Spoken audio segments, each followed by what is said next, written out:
بسم اللہ الرحمن الرحیم۔ السلام علیکم ناظرین، ابتدا کے ساتھ میں ہوں آپ کا میزبان سبوق سید۔ صبح بخیر ناظرین، رمضان المبارک کا مہینہ آتے ہی جہاں پر ہم روزوں کے بارے میں فکر مند ہوتے ہیں، وہیں پر اللہ تعالیٰ نے جن لوگوں کو مال اور دولت سے نوازا ہے وہ زکوٰۃ کے حوالے سے بھی فکر مند ہونا شروع ہو جاتے ہیں۔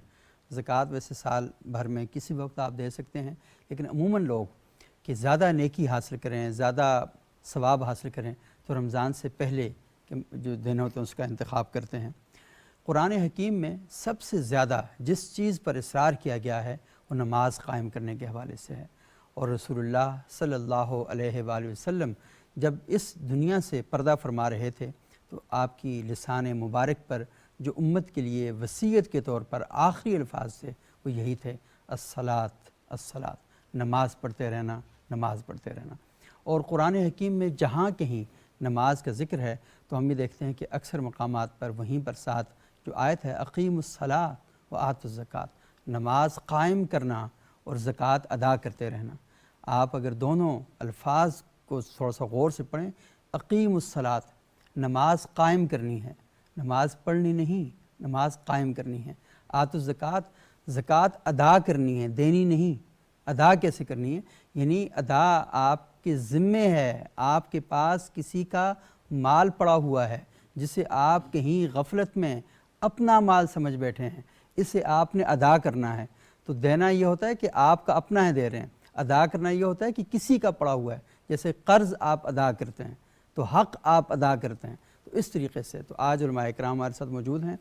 فلسفہ زکوٰۃ اصل میں ہے کیا، اور زکوٰۃ کے حوالے سے جو دیگر اہم ایشوز ہیں ان پر ہم بات کریں گے۔ ہمارے ساتھ موجود ہیں جناب ڈاکٹر مولانا علامہ ظفر اقبال جلالی صاحب، جامعہ اسلام آباد کے محتمم ہیں، پرنسپل ہیں۔ بہت شکریہ ڈاکٹر صاحب آپ یہاں تشریف لائے۔ ہمارے ساتھ دوسرے معزز مہمان ہیں جناب علامہ محمد رضوان انجم صاحب، مذہبی اسکالر ہیں۔ بہت شکریہ علامہ صاحب آپ یہاں تشریف لائے۔ اور حمد باری تعالیٰ پیش کرنے کے لیے ہمارے ساتھ موجود ہیں معروف ثناء خواں جناب ثناء اللہ کنجاہی صاحب۔ تو ہم آغاز ثناء اللہ کنجاہی صاحب سے کریں گے اور پھر علماء اکرام سے فلسفہ زکوٰۃ کے حوالے سے گفتگو کریں گے۔ جی کنجاہی صاحب۔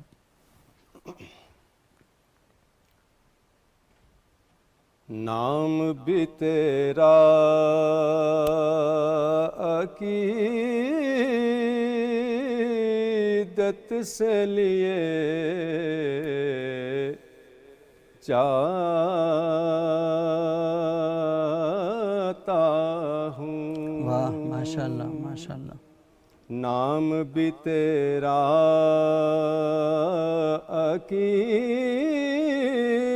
عقیدت سے لیے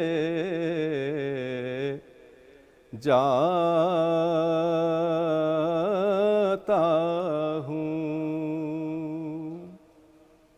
ہر قدم پر تجھے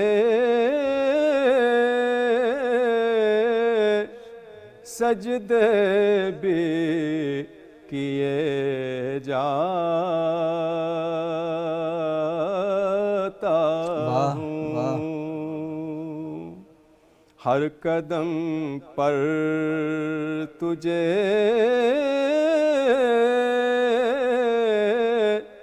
سجدے بھی کیے جاتا ہوں۔ کوئی دنیا میں میرا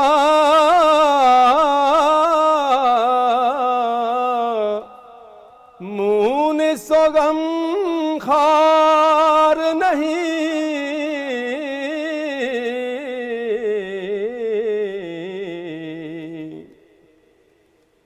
کوئی دنیا میں میرا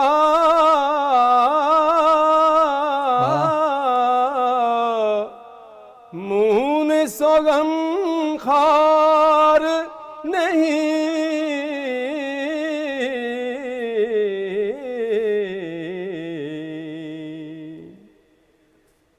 تیری رحمت کے سہارے پہ جیے ماشاء اللہ ماشاء اللہ۔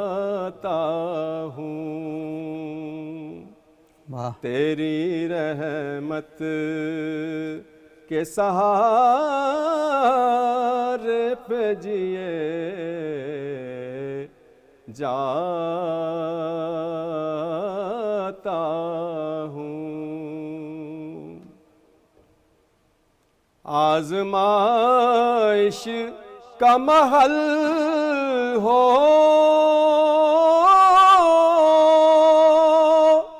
کہ مسرت کا مکان.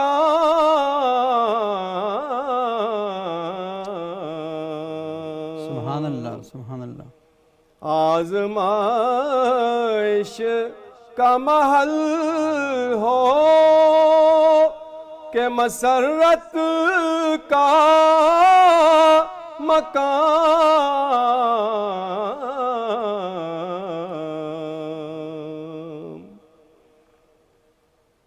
سجدہ شکر بہرحال کیے جاتا ہوں. سجدہ شکر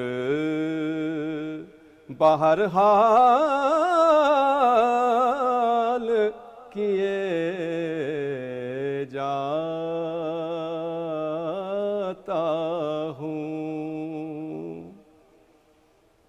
ہر گھڑی اس کی رضا پیش نظر ہے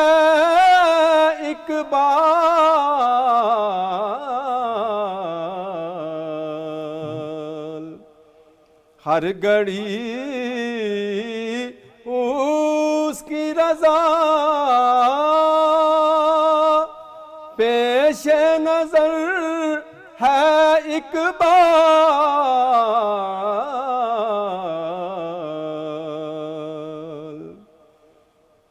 شکر ہے ایک سلیقے سے جیے جاتا ہوں. شکر ہے ایک سلیقے سے جیے جاتا ہوں. نام بھی تیرا عقیدت سے لیے واہ ماشاء اللہ ماشاء اللہ جاتا ہوں. ماشاء اللہ. بہت شکریہ ثناء اللہ کنجاہی صاحب. ڈاکٹر صاحب میرا سوال آپ سے ہے کہ زکوٰۃ ہے کیا اصل میں، معنی کیا ہے، اس کے مطالب کیا ہیں، اس کے مفاہیم کیا ہیں؟ ماشاءاللہ ایک تو آپ کا شکریہ اس اہم پروگرام میں آپ کا شکریہ آپ شرکت تشریف کی لیں. ہمیں سعادت مل رہی ہے. اور پھر یہ اتنے اہم موضوع پر زکوٰۃ جو ہے یہ تو اللہ تبارک و تعالیٰ کے جو احکام ہیں انسانوں کی فلاح و بہبود کے لیے، آخری اخروی کامیابی کے لیے، ان میں سے ایک اہم ترین رکن صحیح. اسلام ہے. بے شک. اور پھر زکوٰۃ کے اگر معنی پر غور کیا جائے تو زکوٰۃ کا معنی جو ہے وہ پاک کرنے کا ہے. جو بندہ زکوٰۃ دے دیتا ہے وہ بھی پاک ہو جاتا ہے، اور جس مال سے زکوٰۃ دیتا ہے اس کی بھی طہارت ہو جاتی واہ ہے. ماشاء اللہ. یہ اس کا ایک لغوی معنی کے ساتھ اس کا ربط بھی ہے. اور قرآن مجید میں اللہ تبارک و تعالیٰ نے نبی کریم صلی اللہ علیہ وآلہ وسلم کو جو حکم ارشاد فرمایا اس کے اندر بھی دیکھا جائے تو یہ حکمت واضح طور پہ نظر آتی ہے. اس کی معنویت جو ہے خذ من اموالہم صدقہ تطہرہم وتزکیہم بہا. اللہ تعالیٰ نے حکم دیا کہ آپ ان سے مال لیجئے اور اس کے ذریعے ان کو کیا کریں، طہارت عطا کریں، ان کو پاک کریں. طہارت تو ظاہری طور پہ ہوتی ہے اور پھر تزکیہ جو ہے وہ باطن کا ہوتا ہے. صحیح. گویا کہ ظاہری اور باطنی یہ پاکیزگی کے لیے زکوٰۃ کی ادائیگی ہے. زکوٰۃ سے بندے کی اپنی پاکیزگی اس حوالے سے بھی ہے کہ جو دولت کے ساتھ، مال کے ساتھ ایک اٹیچمنٹ ہے، ایک وابستگی ہے انسان کی، اس کے ذریعے انسان نہ جانے کیا سے کیا بن جاتا ہے، صحیح، وہ کتنا بڑا متکبر ہو جاتا ہے، معاشرے میں وہ باقی لوگوں کے ساتھ بیٹھتا نہیں ہے، اہمیت نہیں دیتا ہے۔ تو وہ جو ایک اس کے اندر تکبر آ جاتا ہے، یہ ظام باطل ہوتا ہے کہ میں شاید باقی سے نسبت شاید بہت بڑا ہوں، تو یہ اس کو حقیقت بھی گویا کہ زکوٰۃ کے ذریعے دلائی جاتی ہے کہ یہ جو کچھ تیرے پاس ہے یہ تیری ذاتی محنت یا کاوش نہیں ہے، یہ اللہ تعالیٰ کی طرف سے عطیہ ہے، اللہ تعالیٰ کی عطا ہے، یہ اللہ تعالیٰ نے تجھے دولت عطا فرمائی ہے، تو جس رب نے دی ہے اس کے حکم پر پھر اور لوگوں پر خرچ بھی کرنی ہے، انفاق فی سبیل اللہ بھی کرنا ہے۔ سورہ بقرہ میں جہاں رب ذوالجلال نے متقی اور پرہیزگار لوگوں کا ذکر فرمایا، ہدی للمتقین کے تحت آگے جہاں نماز قائم کرنے والے فرمایا یقیمون الصلاۃ میں، ساتھ فرمایا وَمِمَّا رَزَقْنَاهُمْ يُنْفِقُونَ، اور اس سے جو ہم نے ان کو رزق دیا وہ خرچ بھی کرتے ہیں۔ یہ ایک جو متقی معاشرہ ہے، پارسا معاشرہ ہے، اس کے افراد کی یہ ایک لحاظ سے عادت ہوتی ہے، معمول ہوتا ہے کہ وہ راہ خدا پر خرچ کرتے ہیں اللہ تعالیٰ کا حکم سمجھ کر، اللہ تعالیٰ کی رضا اور خوشنودی کے حصول کے لیے، اور وہ سمجھتے ہیں کہ یہ رب تعالیٰ کی طرف سے ہمیں عطا کردہ ہے، یہ ہماری ملکیت نہیں ہے۔ تو یہ ایک نفس کی اس کے ذریعے میں سمجھتا ہوں پریکٹس بھی ہوتی ہے، تربیت بھی ہوتی ہے۔ نفس کے اندر جو تکبر اور عجب اور خود پسندی نہ جانے کیا کیا قسم کی چیزیں آ جاتی ہیں، اس کے لیے ایک لحاظ سے یہ علاج بھی ہوتا ہے کہ یہ تیرا نہیں ہے، بظاہر اللہ تعالیٰ نے تیرے تصرف میں ضرور دیا ہے، لیکن اس مال کے اندر جو ہے اللہ تعالیٰ کے حکم کے مطابق اور بھی تیرے اوپر حقوق لازم ہے جس کی تو نے ادائیگی بھی کرنی ہے۔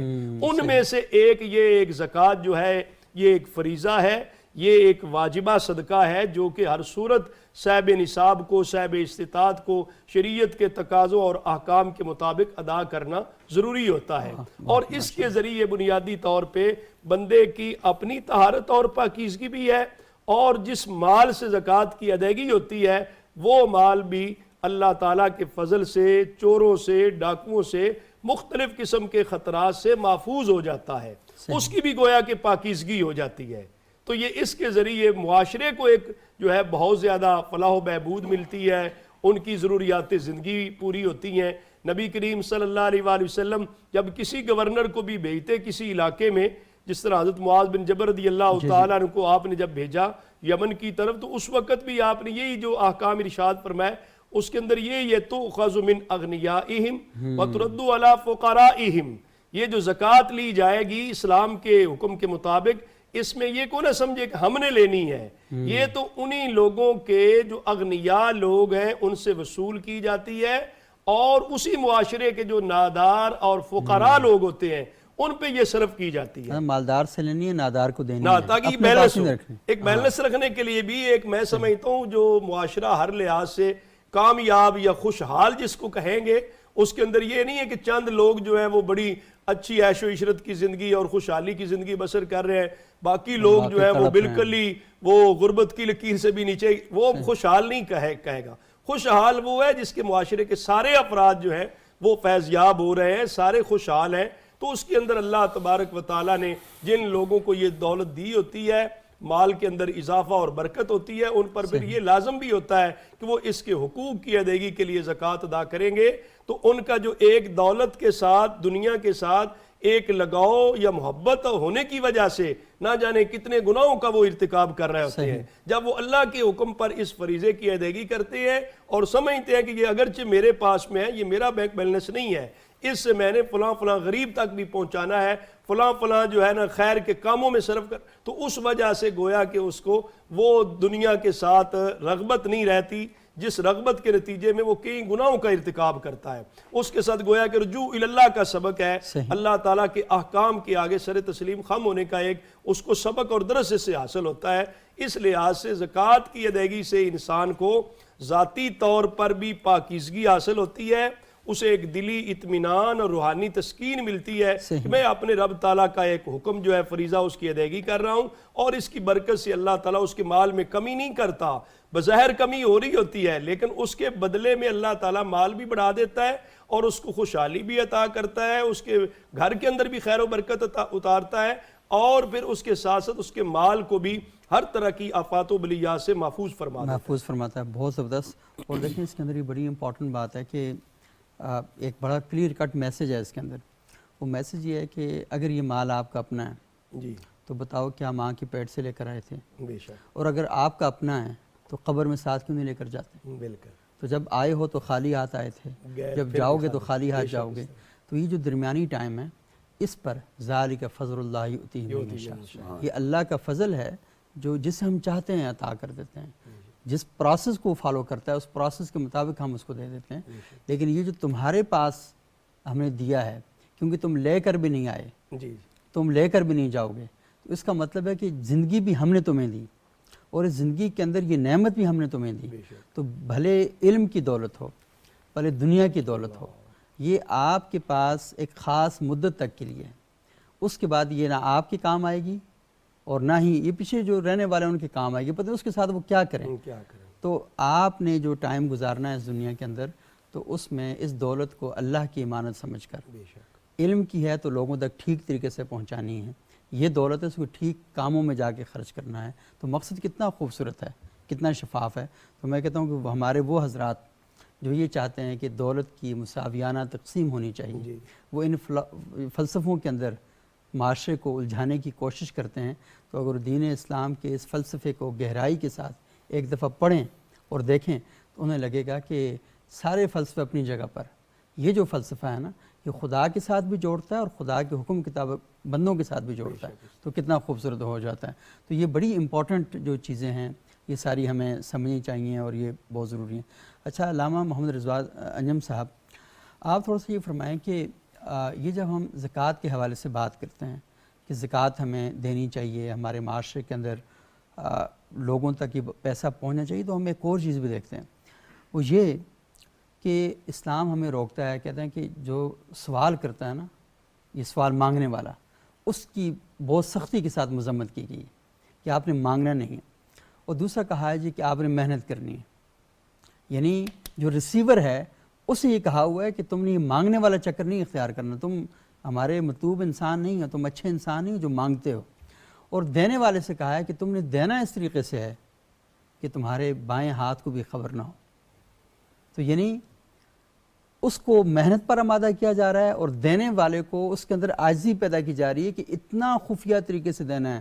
یہ نہیں کہ ٹرک کھڑے کرو، فوٹوگرافر بلا لو اور ان سب کے سامنے مال تقسیم کرو اور لوگوں کی ماؤں بہنوں کو آپ بتاؤ جی کہ ہاں میں اس کو میں کھلا رہا ہوں، اس کو میں دے رہا ہوں.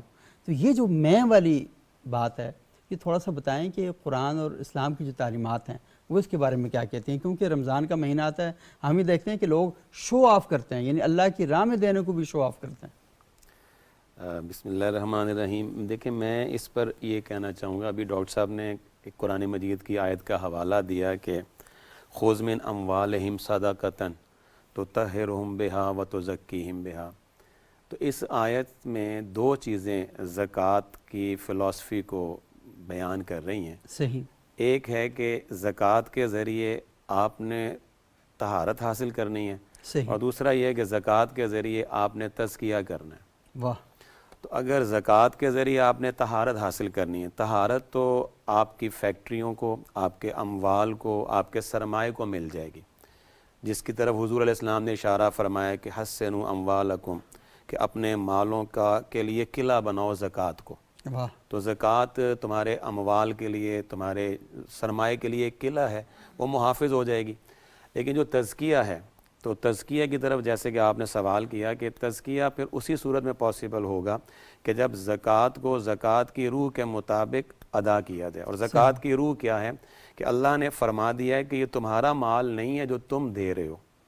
اگر تو آپ کا ہو اور آپ دے رہے ہوں تو آپ احسان جتاتے ہوئے بھی سمجھ میں آتے ہیں، لیکن جب آپ کا ہے ہی نہیں، مما رزقناہم، ہمارے دیے ہوئے میں سے دے رہے ہیں. یہ تو آپ تو کسٹوڈین ہیں، آپ کسٹوڈین ہیں، آپ آنر نہیں ہیں. آنرشپ اللہ کہہ رہا ہماری ہے، آپ کسٹوڈین ہیں اور آپ نے صرف تقسیم کرنا ہے. صحیح. تو اس کو میں یوں بھی کہہ سکتا ہوں کہ دیکھیں ایک گھر میں جو والد ہے، سرپرست ہے گھر میں، وہ اب اپنی اولاد پہ بھی خرچ کر رہا ہوتا ہے. تو اس کا یہ مطلب نہیں ہے کہ وہ ایک ایک لقمے کو گننا شروع کر دے یا جتانا شروع کر دے. یا 10 لوگوں کے سامنے بتانا شروع کر دے کہ میں تو بھائی اپنے بچوں کے لیے یہ بھی کرتا ہوں، یہ بھی کرتا ہوں، تو وہ یہ اس لیے نہیں جتا سکتا کہ اس کے پاس جو کچھ بھی آ رہا ہے وہ ایک امانت کے طور پہ آ رہا ہے جو اس نے پہنچانا ہے۔ اسی طرح سوسائٹی کے اندر جو غریب لوگ ہیں، دیکھیں اللہ تعالیٰ یہ بھی کر سکتا ہے کہ ہمارے بغیر بھی اللہ تعالیٰ غریبوں کو دے سکتا ہے، لیکن اگر وہ ہمیں فرما رہا ہے کہ اب تم لوگ اپنے جو مال میں نے تمہیں دیا اس میں سے تم غریبوں کو دو، تو اس میں کوئی مقصد ہے؟ مقصد یہ ہے کہ تمہیں یہ احساس ہو جائے کہ یہ تمہارا ہے نہیں ہے۔ نمبر 2، تمہیں ان غریبوں کی غربت کا احساس ہوگا تو 2 باتیں آپ کے اندر پیدا ہو جائیں گی۔ نمبر 1، آپ شکر ادا کریں گے کہ میرے پاس تو بہت کچھ ہے، اور نمبر 2 یہ ہو جائے گا کہ ان لوگوں کو deکھیں گے تو ان کی محرومیوں کا احساس پیدا ہوگا، تو ان کی مدد کرنے کا جذبہ پیدا ہوگا۔ رہی بات یہ کہ کسی کی عزت نفس کو اگر آپ متاثر کر کے کچل کر کے آپ اس کی مدد کرتے ہیں، تو میں سمجھتا ہوں کہ یہ عمل کر کے ہم اپنے بہت اچھی نیکی، بہت بڑی نیکی کو ضائع کر رہے ہوتے ہیں۔ اور یہ وہ لوگ ہیں جو قیامت والے دن جب اللہ کے سامنے پیش ہوں گے تو ان سے سوال یہ پوچھا جائے گا کہ تم نے میرے لیے کیا کیا؟ تو یہ کہیں گے ہم نے صدقہ کیا، ہم نے عبادات کی، ہم نے نمازیں پڑھیں، ہم نے روزے رکھے، ہم نے قرآن مجید بہت خوبصورت طریقے سے پڑھا، تلاوت کیا۔ تو ہر سوال کے جواب میں کہا جائے گا کہ جن کی خاطر تم نے پڑھا تھا وہ تو تمہیں مل گیا دنیا میں، تم نے اس لیے کیا تھا کہ تمہاری تعریف کر دی جائے، تمہاری خوشامد کر دی جائے، تو سب کچھ مل گیا تمہیں، تو وہ تو مل گیا، اب میرے پاس کیا لینے آئے ہو، میرے لیے کیا کیا ہے؟ تو وہاں پہ وہ خالیات ہوں گے۔ تو میں یہ سمجھتا ہوں کہ اس وقت ہمیں کسی کی غربت یا کسی کی افلاس کو کیش کروانے کی بجائے حقیقی روح کے مطابق اس کی مدد کرنی چاہیے، جو اسلام چاہتا ہے۔ رمضان المبارک آپ دیکھیں، یہاں پہ ایک چیز اور بھی میں عرض کروں گا، زکوٰۃ کا مال جب ہم علیحدہ کرتے ہیں اپنے سارے مال میں سے، تو ہمیں حکم ہے کہ اس وقت آپ نیت کر لیں۔ آپ دیکھیں نا، اب آپ نے اس کو تھوڑی بتانا ہے جس بندے کو آپ دے رہے ہیں کہ بھئی یہ میں تمہاری مدد کر رہا ہوں، یہ میں تم پہ یہ احسان کر رہا ہوں، بلکہ قرآن مجید میں تو اس بات کو بھی بڑی تاکید کے ساتھ بیان کیا گیا ہے کہ وہ لوگ جو احسان جتاتے ہیں، پہلے مدد کرتے ہیں، پہلے نیکی کرتے ہیں، پھر اس کا احسان جتلاتے ہیں، تو اللہ تعالیٰ کو تو وہ پسند ہی نہیں ہے۔ اور آخر میں اتنی بات عرض کروں گا سبو سید صاحب کہ آپ کا شکریہ بھی، آپ نے اپنے پروگرام میں ہمیں بلایا، آپ کی مہربانی۔ تو میں یہاں پہ عرض کروں گا، دیکھیں 3 مقامات ہیں قرآن مجید کے جہاں پہ اللہ تعالیٰ نے نا قرآن کے ایک مثالی مومن کی صفات بیان کی ہیں۔ صحیح۔ ایک ہے یہ سورہ بقرہ کی جو آیات ہیں کہ تقوی والوں کی صفات کیا ہیں، ان میں بھی زکوٰۃ دینے کی صفت اللہ نے بیان کی۔ ایک ہے اللہ تعالیٰ نے قد افلح المؤمنون، کامیاب مومن کون سے ہیں، وہاں پہ بھی اللہ تعالیٰ نے اس کو بیان کیا، والذین ہم للزکاۃ فاعلون، وہ زکوٰۃ ادا کرنے والے ہوتے ہیں۔ اور پھر تیسرے نمبر پہ آپ دیکھیں تو اللہ تعالیٰ نے سورہ انفال کے بالکل آغاز میں حقیقی مومن کی جو صفات بیان کی ہیں اس میں بھی زکوٰۃ کا ذکر کیا ہے۔ اس کا مطلب یہ ہے کہ حقیقی مومن بننے کے لیے، تقوی والا مومن بننے کے لیے اور کامیاب مومن بننے کے لیے یہ رکن بہت ضروری ہے، لیکن اس رکن کو اس کی روح کے ساتھ ادا کریں گے تو آپ ان 3 صفات کو اللہ تعالیٰ کی فضل سے آپ کو مل جائیں گی، تقوی، ایمان کامل اور کامیابی۔ اور آپ اس کے ظاہری اور باطنی دونوں جو ثمرات اور فائدے ہیں آپ ان کو سمیٹ سکیں گے۔ اور یہ بہت ہی امپورٹنٹ بات آپ نے کہی کہ اللہ تعالیٰ جہاں پر بھی ایک کامل مومن کی بات کرتا ہے تو وہاں پر وہ یہ بات کرتا ہے کہ زکوٰۃ اس کے اندر ہے۔ جی بالکل۔ اس کا ایک اور مطلب بھی ہے کہ مسلم معاشرے کے اندر خدا کے طلبگار مومن کے اندر یہ خصوصیت ہوتی ہے کہ وہ محنت کر کے اس مقام تک پہنچتا ہے کہ وہ صرف دینے والا بن جاتا ہے، وہ لینے والا ہوتا ہی نہیں ہے، وہ دینے والا بن جاتا ہے۔ تو اس لیے اللہ تعالیٰ یہ کہتے ہیں کہ بندہ مومن فارغ نہیں ہوتا، اس کی 24 گھنٹے کی زندگی وہ کما رہا ہوتا ہے۔ اور وہ دیکھیں نا، جمعے والے دن بھی چھٹی کا تصور تو ہم لوگوں نے دیا نا، اللہ نے تو کہا نہیں، انہوں نے کہا نماز پڑھی، ہاں بالکل، فرغت فانصب، اور دوسرے کہ وَإِذَا قُضِيَتِ الصَّلَاةُ فَانتَشِرُوا فِي الْأَرْضِ وَابْتَغُوا مِن فَضْلِ اللَّهِ۔ اب نماز پڑھ لی ہے تو اب نکلو مسجدوں سے باہر، اور یہ جو معیشت ہے اس کو آپ ایکٹیو کریں، متحرک کریں، کیونکہ ہمارے ہاں شاید یہ بتایا جاتا ہے نا کہ پیسہ جو ہے نا یہ بہت ہی گندی اور بری چیز ہے. جی اللہ تعالیٰ اس کو اپنا فضل قرار دیتا ہے. جی بالکل. کیونکہ یہ پیسہ ہوگا تو اسپتال بنائیں گے, جی پیسہ ہوگا تو مدارس بنیں گے, پیسہ ہوگا تو ہماری زندگیاں خوبصورت ہوں گی. تو یہ اللہ تعالیٰ کا فضل ہے, اور اللہ تعالیٰ جسے چاہتے ہیں عطا کرتے ہیں, اور اللہ تعالیٰ یہ چاہتے ہیں کہ اس پیسے کے ذریعے آپ معاشرے کو بہتر سے بہتر معاشرہ بنائیں اور خیر کا معاشرہ بنائیں. ناظرین ایک چھوٹا سا وقفہ لیتے ہیں, وقفے کے بعد دوبارہ آپ کی خدمت میں حاضر ہوتے ہیں اور سلسلہ کلام کو آگے بڑھاتے ہیں.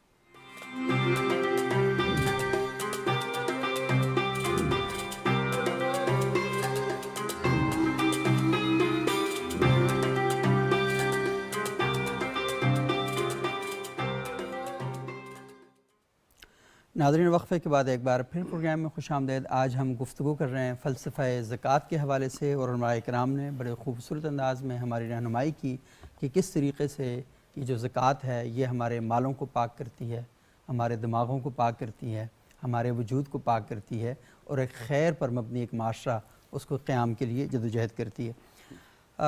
ڈاکٹر صاحب ایک بڑا امپورٹنٹ سوال میرے ذہن کے اندر آتا ہے, یہ جو قرآن میں اللہ تعالیٰ کہتے ہیں کہ آت الزکوٰۃ, زکوٰۃ ادا کرو, لیکن ہم یہ دیکھتے ہیں کہ دروازے پہ بیل بجتی ہے, کوئی بندہ آتا ہے زکوٰۃ دے دو جی, ہم پیسے نکالتے ہیں پکڑ کے اس کے حوالے کر دیتے ہیں, یہ جانے کے بغیر وہ مستحق زکوٰۃ ہے یا نہیں ہے, وہ کوئی پروفیشنل بکاری تو نہیں ہے, تو ہم یہ والا کام کرنا شروع کر دیتے ہیں. اور صرف یہاں تک ہی نہیں, غیر معلوم افراد کو, نامعلوم افراد کو ہم یہ پیسے پکڑا دیتے ہیں. اور بعض اوقات یہ بھی ہم کرتے ہیں کہ ہماری زکوٰۃ کے پیسوں سے ملک میں دہشت گردی ہو رہی ہوتی ہے, کیونکہ ہم کالعدم تنظیموں کو, مسلح جتھوں کو, ان لوگوں کو یہ زکوٰۃ دیتے ہیں. اور صرف یہی نہیں, اس سے آگے بڑھ کر ہم ایسی تنظیموں کو بھی زکوٰۃ دینا شروع کر دیتے ہیں جو ملک کے اندر سیاست اس طریقے سے کرتی ہیں کہ صوبائیت اور لسانیت اور اس قسم کی جو نفرتیں ہیں ان کو معاشرے کے اندر پھیلا رہی ہوتی ہیں. یہ تھوڑا سا لوگوں کو بتانا انتہائی ضروری ہے کہ وہ جو زکوٰۃ کا پیسہ جس کے نتیجے میں ان کا مال پاک ہونا ہے, جس کے نتیجے میں ان کا وجود کا تزکیہ نفس ہونا ہے, تو وہ کہیں جا کر معاشرے کی تباہی, بربادی اور فساد کے لیے تو نہیں استعمال کر. ماشاءاللہ بڑا ضروری سوال ہے, جہاں یہ آپ فرما رہے ہیں کہ یہ زکوٰۃ کی ادائیگی جو ہے مستحقین تک ہونی چاہیے, حقدار تک پہنچنی چاہیے, ڈھونڈ کے پہنچائیں آپ. ہاں پہنچایا. یہ نہیں ہے کہ جو ہی کوئی سامنے آ گیا, دروازے پہ بیل بجی, آ گیا تو اس کو دے دیا, ایسے نہیں ہے. چونکہ زکوٰۃ کی جو بنیادی شرائط ہیں ان میں جہاں ایک بنیادی شرط نیت ہے کہ وہ بھی خالص نیت کے ساتھ, اس کے ساتھ اس کے شرائط میں سے ایک کلمہ بولتے ہیں ہم فقہ اسلامی کی کتابوں میں تملیک. جی تملیک, یہ ہے دوسرے کو مالک بنانا. بلکہ وہ فقہ اسلامی میں زکوٰۃ کی تعریم میں کہا جاتا ہے تملیک جزء مال مخصوص من مال مخصوص لشخص مخصوص للہ تعالی. اللہ تعالیٰ کی رضا کے لیے یہ مخصوص مال کا مخصوص حصہ مخصوص شخص کے لیے ہے, ہر ایک کے لیے نہیں ہے. یہ مخصوص لوگوں کے لیے ہیں جو مستحقین زکوٰۃ جو بنتے ہیں, جو زکوٰۃ کے مصارف بنتے ہیں, جن کا اللہ تبارک و تعالیٰ نے واضح طور پہ قرآن مجید میں حکم ارشاد فرما دیا, انما الصدقات للفقراء والمساکین. اس پوری قرآنی آیت کے اندر اللہ تعالیٰ نے یہ مصارف زکوٰۃ بیان کیے کہ یہ لوگ ہیں جن کو زکوٰۃ دی جا سکتی ہے. اور اس آیت کا میں پڑھ رہا تھا, ابھی آپ نے جب سوال کیا تو میں ذہن کے اندر آیت کریمہ آئی, اس کے آخر میں آتا ہے آیت ختم ہونے سے فریضۃ من اللہ, یہ اللہ کی طرف سے ایک فریضہ ہے. یہ نہیں ہے کہ کسی کو بھی دے دیا جائے تو وہ جی زکوٰۃ ادا ہو جائے گی. اس کے لیے یہ ساری جو زکوٰۃ کی ادائیگی کی شرائط ہیں, احکام اسلام ہیں, ان کو مد نظر رکھ کر جو زکوٰۃ ادا کرے گا, مستحقین تک پہنچائے گا, انہیں ادا کرے گا, تب جا کر زکوٰۃ ادا ہوگی. تو اس لیے جو حدیث شریف کے اندر بھی آتا ہے تؤخذ من اغنیائہم وترد علی فقرائہم, ادھر بھی نبی کریم صلی اللہ علیہ وسلم نے باقاعدہ تقسیم فرما دی کہ اغنیاء سے زکوٰۃ کا مال جو لیا جاتا ہے وہ فقراء پہ دیا جاتا ہے. اغنیاء سے لے کر اگر پھر اغنیاء کو ہی دے دینا ہو تو پھر تو اس کے زکوٰۃ کی ادائیگی نہیں ہے. اگر نہ حق کو دینا ہے جو حقدار ہی نہیں ہے, جس طرح آپ فرما رہے ہیں کہ کالعدم تنظیمیں ہیں جو دہشت گردی آگے پھیلا رہی ہوتی ہیں, یا لسانی صوبائی اس طرح کی نفرتیں پروموٹ کر رہی ہوتی, ان کو دے کر تو معاشرے کے اندر اور بے سکونی لانی ہے. جو زکوٰۃ کی روح تھی جس کی وجہ سے انسان نے پاک ہونا تھا, پورے معاشرے نے پاک ہونا تھا, بلکہ معاشرے کی فلاح اور معاشرے کی خوشحالی کا ذریعہ بننا تھا، صحیح۔ وہ اگر وہ مستحق تک نہیں پہنچے گی، غریب تک نہیں پہنچے گی، اور اوپر سے کوئی مافیا انہیں اوپر سے لے کے آگے پیچھے ہو جائے گا، تو یہ اس طرح زکوٰۃ کی ادائیگی نہیں ہوگی۔ جو لوگ زکوٰۃ کا فریضہ ادا کرتے ہیں وہ لازمی طور پہ ذہن میں یہ رکھیں کہ یہ اللہ تعالیٰ کا ایک حکم کی ادائیگی ہم کر رہے ہیں، تو جب اللہ تعالیٰ کے حکم سے کر رہے ہیں، اپنی خواہش سے نہیں کر رہے ہیں۔ اپنی خواہش سے جو ہم کر رہے ہوتے ہیں وہ نفلی صدقات ہوتے ہیں، لیکن یہ جو فریضہ زکوٰۃ ہوتا ہے اس کی جتنے احکام ہیں ان کو مد نظر رکھ کے مال مخصوص سے ہے، مخصوص حصہ ہے، مخصوص آدمی کے لیے ہے، ہر ایک کے لیے نہیں ہے، بلکہ اس کے اندر تو بہت سارا آپ نے بھی وہ کچھ اشارہ کیا ہے، لیکن میں سمجھتا ہوں مصارف زکوٰۃ یعنی زکوٰۃ کہاں کہاں پہ خرچ کی جائے، کہ کہاں پہ شرعی طور پہ ادا کی جاتی ہے، اس سے لوگوں کی آگاہی بڑی ضروری ہے، اس لیے کہ آج بے شمار ایسی تنظیمیں، این جی اوز اور بہت سارے کام چل رہے ہوتے ہیں، تو جو اصل معاشرے کے فقیر اور غریب لوگ ہیں ان تک وہ پہنچ نہیں پا رہی ہوتی ہیں۔ معاشرے کی خوشحالی اس میں ہے، جو حدیث پاک میں حضرت معاذ رضی اللہ عنہ کو یمن بھیجتے فرمایا تھا، تو وہ وہاں کے لوگوں سے لے کر جو امیر لوگ ہیں وہاں کے فقراء کو دی جائے تاکہ خوشحالی آئے۔ خوشحالی تب آئے گی جب زکوٰۃ کی ادائیگی ہم درست طریقے سے شریعت مطہرہ کے طریقے کے مطابق اور حکم مبارک کے مطابق ادا کریں گے۔ اور ریاست کا یہ فرض ہے کہ وہ یہ سسٹم قائم کرے، ایک نظام قائم کرے، اور اس نظام میں ایسا نہیں ہونا چاہیے کہ لوگوں کو بے اعتمادی ہو کہ ہمارا پیسہ کہیں اور خرچ ہو رہا ہے، کسی اور جگہ لگ رہا ہے۔ تو ایک نظام قائم ہونا چاہیے جہاں پر یہ پول ہو، یہ اکٹھا ہو، اور پھر سوسائٹی کے وہ طبقات، وہ تعلیم کے شعبے ہیں، وہ صحت کے شعبے ہیں، یا معاشرے کے اندر لاچار، غریب، بیوائیں، یتیم، مساکین، فقراء، ان کے جو شعبے ہیں وہاں پر وہ پیسہ خرچ ہونا چاہیے۔ اور جیسا قرآن نے مصارف زکوٰۃ اور مصارف صدقہ اور خیرات بتائے ہیں تو وہاں پر جا کے خرچ ہونے چاہیے۔ اگر درست طریقے پہ خرچ کی جائے، جو آپ کہہ رہے ہیں ریاست کو کرنا چاہیے، پوری اسلامی ہسٹری بتاتی ہے جہاں جہاں زکوٰۃ کی ادائیگی درست طریقے سے ہوتی رہی ہے وہ سوسائٹی خوشحال رہی ہے، وہ ہمیشہ لوگ جو ہے معاشرہ جو ہے آگے فلاح و بہبود پاتا ہے۔ آج بھی یہ ضروری ہے، اگرچہ عشر کی ایک حکومت بھی اور نظام بھی چل رہا ہوتا ہے، لیکن وہ جو آپ کہہ رہے ہیں کہ قابل اعتماد لوگوں کو وہاں پہ ہونا، اور لوگ سمجھیں کہ یہ جو کچھ ادارہ بنایا گیا ہے یہ تو زکوٰۃ کی ادائیگی اچھے طریقے سے یہاں پہ ہوگی، اور جو زکوٰۃ کمیٹیاں اس میں تقرریاں سیاسی بنیادوں پر نہیں ہونا چاہیے، وہ پھر اس میں آگے فائدہ بھی نہیں ہو پا رہا ہوتا، فائدہ نہیں ہوگا، کہ کیونکہ یہ اللہ کا حکم ہے۔ اگر آپ نے لوگوں کے دلوں میں اللہ تعالیٰ کی عظمت اور کبریائی وہ بنانی ہے تو اس کا بنیادی جزو یہی ہے کہ جو ان کے احکامات ہیں وہ اس طریقے سے معاشرے کے اندر لاگو ہوں تو خیر کا نمونہ دکھائی دے۔ اس میں جو خوشحالی ہے کہ میں ایک مثال دینا چاہوں گا، ہمارے ایک استاد گرامی جامعہ بھکی شریف میں جب منڈی بہودین میں ہم پڑھتے تھے تو وہ فرماتے تھے، ایک تجزیہ کر کے وہ کہتے تھے کہ اگر سروے کیا جائے، دیکھا جائے تو صرف جو ایک بھکی شریف کی یونین کونسل کی جو گندم ہے اس کا عشر ہے، ویسے تو ساری پیداوار پہ عشر ہوتا ہے نا، آپ فرماتے تھے صرف ایک جنس کا عشر نکال کے اس یونین کونسل کے غرباء اور فقراء نادار لوگوں پہ تقسیم کیا جائے تو وہ غریب نہ رہیں۔ اس سے یہ حقیقت سمجھنے کی کہ اگر اسلامی ریاست یا اسلامی حکومت یہ سمجھ لے کہ اس زکوٰۃ کے فریضے کو، عشر کے فریضے کو ہم اچھے طریقے سے اگر ہم کر لیں نا تو اس میں معاشرہ بہت زیادہ خوشحال ہو جائے گا۔ یہ معاشرہ خوشحال بھی ہوگا۔ دوسری بات یہ کہ ایک ذمہ دار معاشرہ قائم کرنا، بے شک یہ بھی بہت امپورٹنٹ ہے کہ ہمیں اپنے تعلیمی اداروں سے ایسے نوجوانوں کو باہر نکالنا چاہیے جن کے اندر خوف خدا کا جذبہ ہو اور شوق خدا کا جذبہ ہو، تاکہ وہ معاشرے کے اندر جب اس طرح کے مناصب پر پہنچیں تو وہاں پر کرپشن کو عروج اور فروغ نہ دیں، بلکہ وہ وہاں پر اس طریقے سے کام کریں کہ ان کا ہر عمل معاشرے میں خیر کا ذریعہ جو ہے وہ بننا شروع ہو جائے۔ آج کل جو مس ٹرسٹ ہے وہ بہت زیادہ ہے، بھائی کو بھائی پر اعتماد نہیں، بجائے سے کہ ہم کسی اور پر یہ اعتماد کریں کہ یہ ہو رہا ہے۔ لیکن یہ نا کہ اس طرح آخر ہم کب تک رہیں گے رضوان صاحب؟ بالکل، مطلب کیا ساری زندگی ایسی گزرے گی؟ یہ ہم حسرتیں ہی کرتے رہیں گے کہ کاش ایسا ہو جائے اور کاش ایسا ہو جائے؟ تو ہمیں لوگوں کو تیار کرنا چاہیے نا۔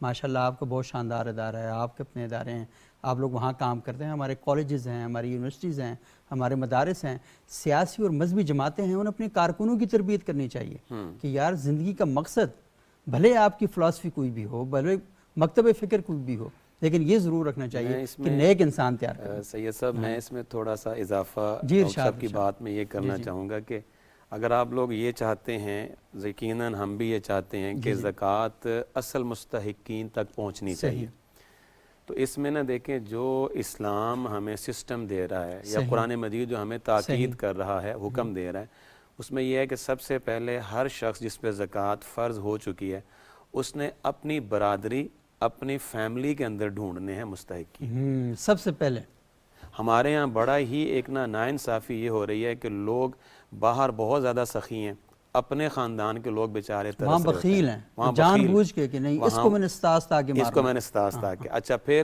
دوسرا جو ایک ناانصافی ہو رہی ہے وہ یہ کہ جیسا کہ ڈاکٹر صاحب نے اشارہ بھی کیا، ہمارے یہاں فقہ میں باقاعدہ یہ ایک نظام پڑھایا جا رہا ہے اور یہ ہے ایسے ہی ہے کہ جس شہر سے جس یونین کونسل کے امیروں سے زکوٰۃ لی گئی ہے اس پہ سب سے پہلا حق اس یونین کونسل اس شہر کے غریبوں کا ہے. بہت خوبصورت. جب آپ اس شہر کے مستحقین کو چھوڑ کے اپنے فیملی کو چھوڑ کے آپ تنظیموں کو پریفر کر رہے ہیں تو یہ دیکھیں آپ اللہ کے سامنے کیا جواب دیں گے. آپ کے رشتہ دار آپ کے شہر کے لوگ جن کا حق تھا آپ کے اوپر وہ محرومی میں زندگی گزار رہے ہیں. کتنے لوگ ایسے ہیں ڈاکٹر صاحب کہ ہمارے ہاں ان کی فیملی کے اندر ایسے لوگ ہیں کہ جو شاید 2 وقت کا کھانا بھی نہیں کھا سکتے ہوں گے اور انہی کے رشتہ دار جو ہیں وہ اچھی خاصی خوشحال زندگی گزار رہے ہوتے ہیں. تو یہ احساس یہ ہمدردی سمپتی کہاں چلی جاتی ہے. تو تنظیمیں ضرور یاد رکھی جائیں لیکن ان سے پہلا حق ہمارا اپنا خاندان ہے، اس کے بعد ہماری اپنے پڑوسی کونسل میں تنظیم بنائیں، اس کو زیادہ بہتر کریں، اس کا نظم جو ہے نا وہ زیادہ، اور یہ پھر ادائیگی بھی ہو اور پھر معاشرہ خوشحال بھی ہو جائے گا. بے شک. بہت شکریہ. بہت ہی اہم گفتگو آپ حضرات کے ساتھ ہوئی. اور ناظرین آپ نے دیکھا کہ علماء کرام نے ہماری بڑی زبردست انداز میں یہ رہنمائی کی ہے آپ کو چیزوں کی. یہ جو فلسفہ زکوٰۃ ہم نے رکھا نا، ہم زکوٰۃ کے احکامات پر بھی پروگرام کریں گے الگ سے کہ زکوٰۃ کیسے دینی چاہیے، کٹوتی کیسے ہونی چاہیے، وہ الگ سے ایک ایشو ہے. لیکن یہ جاننا بہت ضروری ہے کہ جو رقم آپ اپنی جیب سے خرچ کر رہے ہیں وہ کہیں مستحق لوگوں تک پہنچ رہی ہے نہیں پہنچ رہی. اور آپ کو یہ بھی ذہن کے اندر رکھنا چاہیے کہ یہ ہر ایرے غیرے کو، ہر آتے جاتے شخص کو یہ پیسہ نہیں پکڑانا، یہ آپ کی جیب میں اللہ کی دی ہوئی امانت ہے. اور امانت کے بارے میں یہ ہے کہ اس کو اس کے حقدار تک آپ نے پہنچانا ہے. اور سب سے امپورٹنٹ بات کہ سب سے پہلے اپنے عزیز و اقارب میں دیکھیں، اپنے رشتہ داروں میں دیکھیں، اس کے بعد پھر آپ آگے بڑھ سکتے ہیں. تو انشاءاللہ اگلے پروگراموں میں اس پر ہم مزید بھی گفتگو کریں گے. ثناء اللہ کنجاہی صاحب ہمارے ساتھ موجود ہیں، وہ بارگاہ سید الانام حضرت محمد مصطفیٰ صلی اللہ علیہ وسلم کے حضور ہدیہ نعت پیش کریں گے اور اسی کے ساتھ ہمارے آج کے پروگرام کا وقت ختم ہو جائے گا. بہت شکریہ. اللہ حافظ. جی کنجاہی صاحب. صلی علی صلی علی صلی علی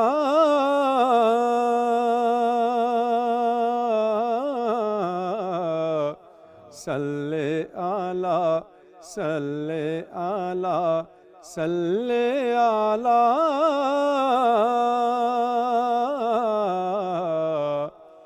وہ ہے خیر البشر اور خیر الورا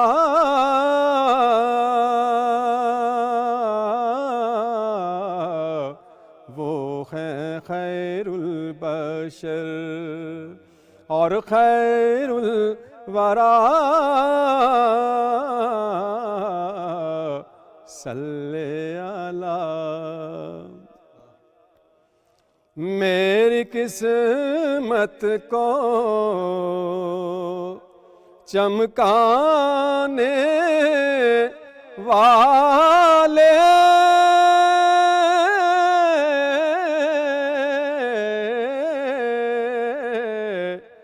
میری قسمت کو چمکانے والے اور بھی میرے مقدر کو تو چمکا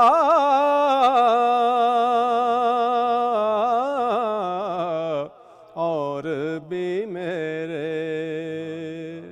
مقدر کو تو چمکا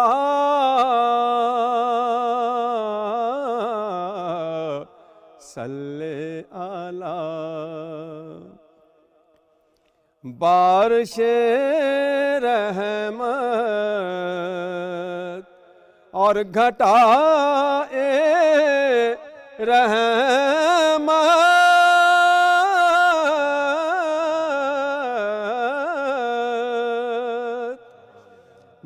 بارش رحمت اور گھٹائے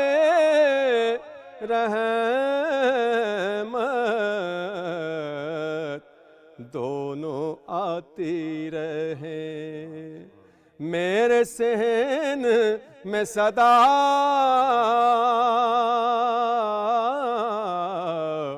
دونوں آتی رہے میرے صحن میں صدا صلی علی ہجر کی رات جب چھانے لگے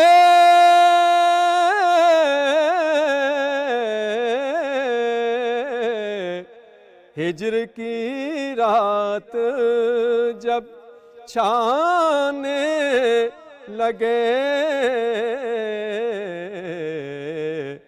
وصل کی من میں کر دے ضیا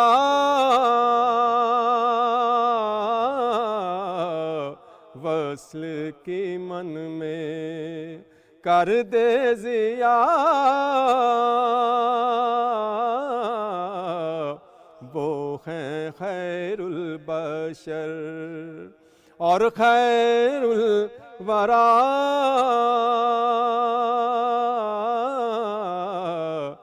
صلی علی صلی علی صلی علی